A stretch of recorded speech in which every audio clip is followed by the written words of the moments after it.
Hello everyone, this is Anuj Singh. Welcome back to the students corner. आज की video का topic है the triangles and its properties. आज हम बात करेंगे ट्रायंगल्स की और उनकी प्रॉपर्टीज के बारे में। सबसे पहले जानती है ट्रायंगल क्या होता है। The at two dimensional shape with three sides and three angles. एक ऐसी 2D शेप जिसमें three side and three angle होते हैं। तीन साइड होती हैं और तीन एंगल होते हैं और तीन वर्टेक्स होती हैं। एग्जाम्पल के लिए एक ट्रायंगल हमने ले रखा है, तो सबसे पहले इसका नामकरण संस्कार कर देते हैं ए, बी एंड सी। तो सबसे पहले देखते हैं साइड्स। तो इसमें साइड्स कौन सी हैं? देखो, एक साइड है A B, side A B and side B C and side A C. तो इसमें तीन साइड हो गई। नेक्स्ट, अब बात करते हैं इनके एंगल्स के बारे में। ट्रायंगल्स के एंगल्स। तो ट्रायंगल्स में तीन एंगल होते हैं, दिस, दिस एंड दिस। तो इसको नाम दे देते हैं ए, बी एंड सी। तो इसको हमने नाम दे दिया ए, बी एंड सी। तो देखो, एक ये एंगल है, एक ये एंगल है और एक ये एंगल है। तो इसमें एंगल्स कौन से हैं? जब हम एंगल ए लिखते हैं तो इस तरीके से लिखते हैं ए को, एंगल बी ए सी। जो हम एंगल ए लिख रहे हैं वो बीच में आना चाहिए। जैसे एंगल बी ए सी, तो इसमें बी में आ रहा है बी ए सी। अगर एंगल बी पूछा जाए तो कैसे लिखेंगे? Angle A B C and angle B C A. ये हो गए एंगल। नेक्स्ट, अब बात करते हैं इसकी वर्टेक्स के बारे में। वर्टेक्स लाइक अ कॉर्नर, मतलब वर्टेक्स जो कॉर्नर होते हैं, कॉर्नर पॉइंट को वर्टेक्स कहते हैं। यह नाम दे दो पी, क्यू एंड आर। तो इसमें वर्टेक्स कौन सी है? P, Q and R. ये तीनों ही वर्टेक्स हैं। Vertex P, Q and R. इस चैप्टर में क्या क्या आएगा उन सभी चीजों के बारे में हम इस वीडियो में बात करेंगे, साथ में डिस्कस करेंगे इसके बारे में। इस चैप्टर में क्या क्या आता है और किस तरीके के क्वेश्चंस आते हैं, उन सभी के टॉपिक पर हम बात करेंगे एक एक। नेक्स्ट टॉपिक है मीडियंस ऑफ अ ट्रायंगल। जैसे हम इसको पहले नाम दे देते हैं ए, बी एंड सी। देखो, जब कोई लाइन किसी वर्टेक्स को कनेक्ट करती है और उसके अपोजिट साइड के मिड पॉइंट से, जब किसी वर्टेक्स को कोई लाइन कनेक्ट करती है किसी अपोजिट साइड के बिल्कुल मिड पॉइंट से, जैसे जैसे बी, वर्टेक्स बी को इसके मिड पॉइंट से कोई लाइन कनेक्ट करती है इस तरीके से, तो ये इसका मीडियन पार्ट है। इसका मीडियन पार्ट क्या है? अब इसको नाम देते हैं यहाँ डी। तो मीडियन पार्ट क्या हो गया? B D, B and D. तो बी डी क्या है? B D is the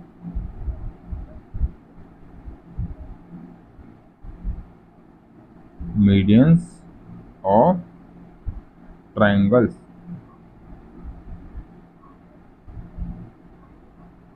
triangle.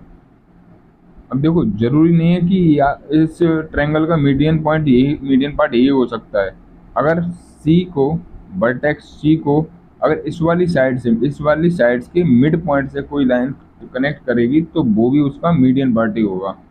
जैसे यहाँ पे सी है तो इसका बिल्कुल मिड पॉइंट से कनेक्ट करना चाहिए, लाइक दिस। थोड़ा टेढ़ा हो गया, बिल्कुल मिड पॉइंट से इस वर्टेक्स को जो लाइन कनेक्ट करती है उसको मीडियन कहते हैं। अब ए का भी हो सकता है, ए की अपोजिट साइड कौन सी है, बी सी। अब बी सी का बिल्कुल मिड पॉइंट लाइक दिस, तो ये क्या होते हैं, ये होता है मीडियन ऑफ ट्रायंगल। चलो अगला टॉपिक देखते हैं, एल्टीट्यूड्स ऑफ अ ट्रायंगल। तो एल्टीट्यूड क्या होता है, एल्टीट्यूड वो लाइन जो किसी भी वर्टेक्स से परपेंडिकुलर होती है, मतलब परपेंडिकुलर मतलब 90 डिग्री का एंगल बनाती है। इन वर्टेक्स का नाम देते हैं, पहले यहाँ लिखते हैं ए बी एंड सी, इसको भी नाम दे लेते हैं ए बी एंड सी, ठीक है। अब हमें इसका एल्टीट्यूड देखना है, तो क्या करें, यहाँ से 90 डिग्री का एंगल बनाना है, ठीक है। जैसे ए से 90 डिग्री, बिल्कुल सीधी लाइन, तो ये लाइन जो है 90 डिग्री की होनी चाहिए, इसको नाम देते हैं डी। इस ट्रायंगल का एल्टीट्यूड बराबर है, एल्टीट्यूड बराबर A D. Next and next topic है काइंड्स ऑफ ट्रायंगल। ये आप पिछली क्लास में पढ़ के आए भी होंगे। देखो सबसे पहले होता है इक्विलैटरल ट्रायंगल, जिनकी ऐसा ट्रायंगल जिसकी सभी साइड्स जो हैं वो इक्वल होती हैं, इनका मेजरमेंट क्या होता है, इक्वल होता है। जैसे हम इसका नाम देते हैं ए बी सी, तो ए बी बराबर कितना है 5 सेंटीमीटर, ए सी बराबर कितना है 5 सेंटीमीटर, बी सी बराबर कितना है 5 सेंटीमीटर। तो जिसकी तीनों साइड इक्वल होती हैं वो ट्रायंगल होता है इक्विलैटरल ट्रायंगल। एंड और इक्विलैटरल ट्रायंगल्स की साइड के साथ साथ इनके इंटीरियर एंगल्स भी इक्वल होते हैं। नेक्स्ट है आइसोसेलेस ट्रायंगल। आइसोसेलेस ऐसे ट्रायंगल जिनकी दो साइड इक्वल होती हैं, एक साइड डिफरेंट होती है, वो होते हैं आइसोसेलेस ट्रायंगल। नेक्स्ट और लास्ट ये होते हैं स्केलेन ट्रायंगल, जिनकी तीनों साइड डिफरेंट होती हैं, इनकी कोई भी साइड एक दूसरे के इक्वल नहीं होती। जिस ट्रायंगल के अंदर 90 डिग्री से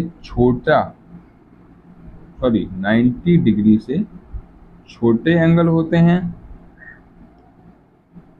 ऐसे ट्रायंगल जिनके अंदर के सभी एंगल्स 90 डिग्री से छोटे होते हैं, वो ट्रायंगल होते हैं एक्यूट एंगल ट्रायंगल।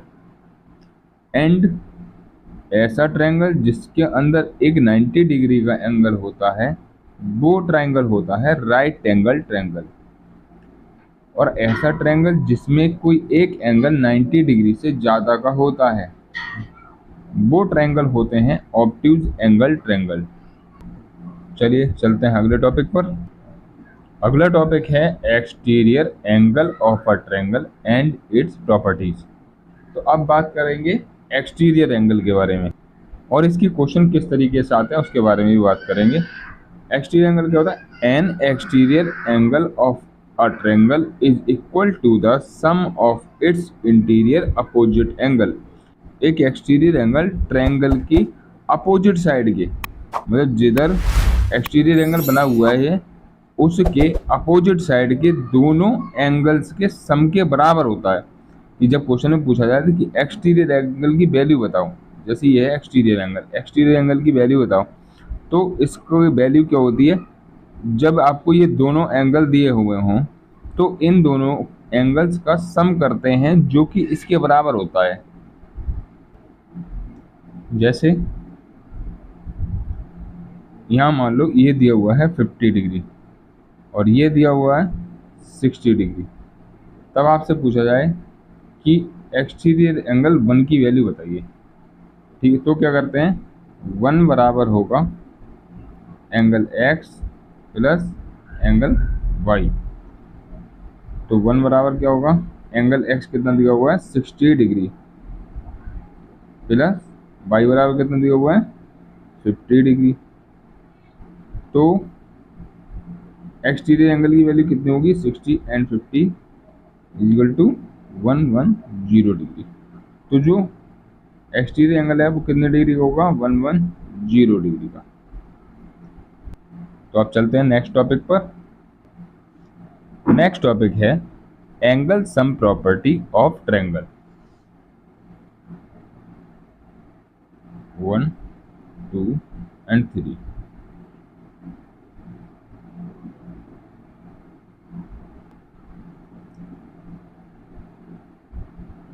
तो sum property of a triangle equal to होता है 180। मतलब किसी ट्रायंगल के तीनों इंटीरियर एंगल का सम जो होता है वो 180 के इक्वल होता है। जैसे यहाँ पे हमने लिया है एंगल 1, हमने नाम दिया है 1, 2 एंड 3। तो हम इन तीनों एंगल्स का जो सम होगा वो 180 के बराबर होगा।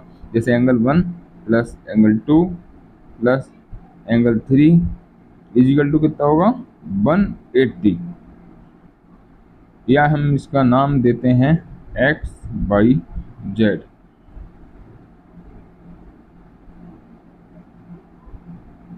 तो angle x plus angle y plus angle z is equal to होगा 180 के इक्वल। एग्जाम्पल के लिए एक समझते हैं, जैसे इस एंगल का जो मेजरमेंट दे रखा है वो दे रखा है 70 डिग्री का, और इसका दे रखा है 40 डिग्री का। तब पूछेगा कि आप बाई एंगल की वैल्यू बताइए।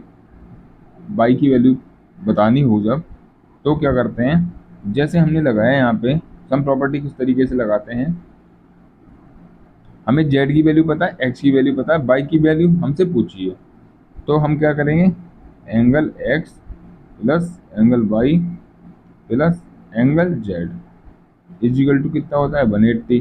तो हमें एंगल x की वैल्यू दे रखी है कितनी 40 दे रखी है, प्लस एंगल y हमसे पूछा है, प्लस एंगल z की वैल्यू कितनी दे रखी है 70 इजिकल टू क्या होता है 180। अब हमको एंगल y पता करना है।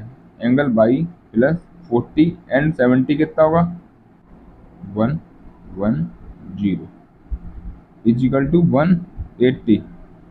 तो एंगल y इजिकल टू क्या हो जाएगा 180 माइनस 110। एंगल y की वैल्यू क्या आई 180 माइनस 110 इजिकल टू क्या हो गया 70। ये कितना हो गया 70 डिग्री।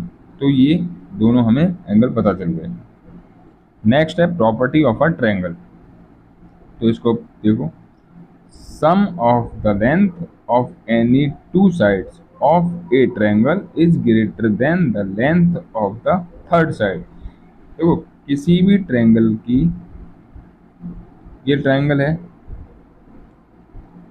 ABC, अब इनमें से किसी भी दो साइड का सम, जैसे एक साइड ये, एक साइड ये, एक साइड ये, तो इसमें से किसी भी दो साइड का सम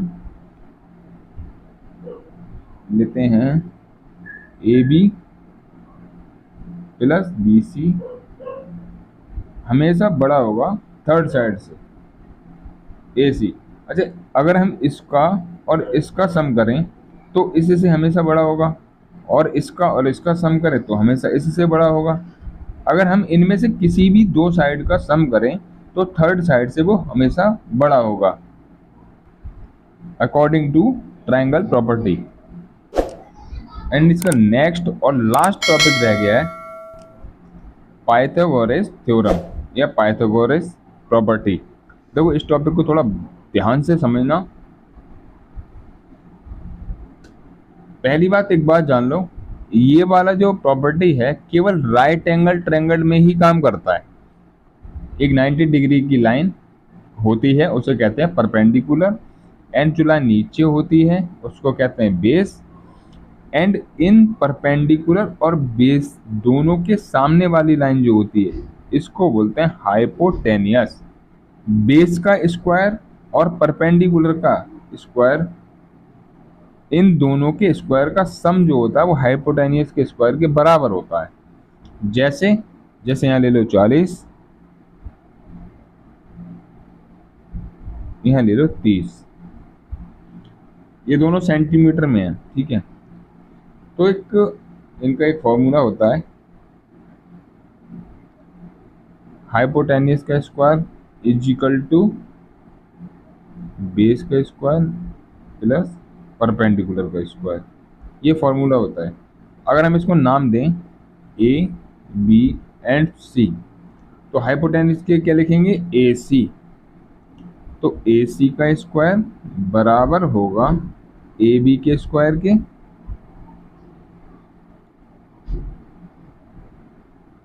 प्लस बी सी के स्क्वायर के। अब इनका हमने जैसे एक मेजरमेंट ले रखा है, तो ए सी स्क्वायर जब हमको निकालना होगा तब ए बी स्क्वायर मतलब 40 का स्क्वायर प्लस 30 का square, A C square is equal to 40 का स्क्वायर कितना होगा, 4 का स्क्वायर होता है 16 एंड 2 जीरो लगा दो इसके आगे, प्लस 3 का स्क्वायर कितना होता है 9, अब 0 0, ए C square is equal to 2 5 0 and 0। अब देखो यहाँ पे ए सी से स्क्वायर हटेगा तो यहाँ पे रूट लगेगा, पहली बात। चलो कर लेते हैं इस तरीके से, है ना।